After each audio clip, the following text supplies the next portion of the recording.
Neka tuli bachali wetu. Tuli bachali wetu. Wana jizuna Bebe kula hallelujah. Bebe kula hallelujah. Can pretend that he'll tell you this and that, but he's a big brother and he's a good person. You understand? So many people used to deal with, we think they are friends, but they're hypocrite. Because it's all about them. It's all about them all the time. It's all about them. You know? Until you're perfect to them. And we are not. You know, because we know who we are. You know what I mean? Yeah, man. So I love Bebe. Clap for Bebe. Yeah, man. No, before Bebe. Is he ready?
They should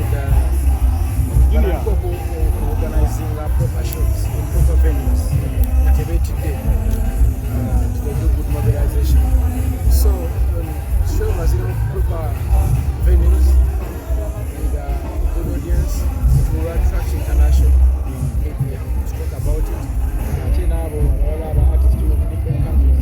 Now, we have bagara choose the opportunity. So collabos like engagements essential. 2022 tuli mu jima lako biki ebikinzo okunyigiriza mwaka ogwo mukadde gwegamba nti eno ensobi nagikola nenga Kenzo musuuza as a brand tujja kuddamu nze ndi mwana wange okola ensobi nyingi nakati nandimanyi najje nkoze mu kwogera so tambulira mu mistakes natambulira mu kwogera so ensobi nkola nyingi ekyokola bamazaakukubulya omutonzi mu kaseera nemusaba ensobi so sometimes don't even know kyokoza ensobi ate abantu bagamba naye bamakozeeko naye unofumikiza nga sikiko so ensobi nkola nyingi yakati information omukulu Kenzo stage obize n'ogamba kino finally wategera nti Bebe cool is a good person. Bebe cool muntu mulungi lwakubanga ebiseera ebisinga amazima gali mu abantu speaks the truth and truth sometimes a bit olumu naye akola mansobi zenjalo ng'omutwera naye ng'ebiseera ebisinga ayogera amazima but apart from that yayogera ne controversies there. I don't want to know. What I want to know is he's a big brother. Nasika nnyo omugwa ne Bebe for such a long time. Birala mu nsonga za Rema zaatwawula nnyo naye ate bwe twaddamu okwogera ne tukolagana n'olaba nga was clean at heart. Kiweddewo ekyo era n'advise akuwantu pretending nga agita so I like him for that.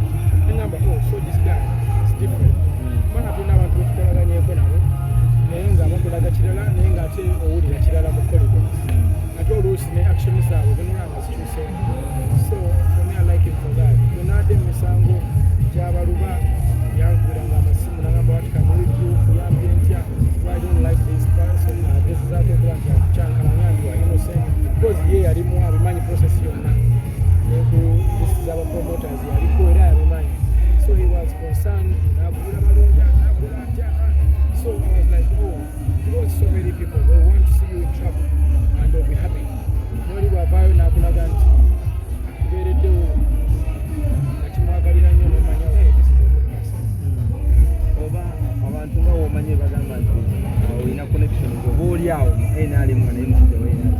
kati ndisijja kulima tisiri bwenyale gakuba nti abantu benyale mukwano bange musege ngera n'abantu abalala ab'ebibiina ebirala bwe bali bakwano bange because nze sobolagana kolagana namuntu olwokuba politics sigandibiki I love people era abantu abali opposition bakwano bange abantu abali mu gavumenti bakwano bange so bwe bwabanga enyale mu straight away I have no problem with them and they should keep on doing that ngera n'omuntu yenna awagira opposition bwesimugana era simwinakobuzibu they should do what they want to do.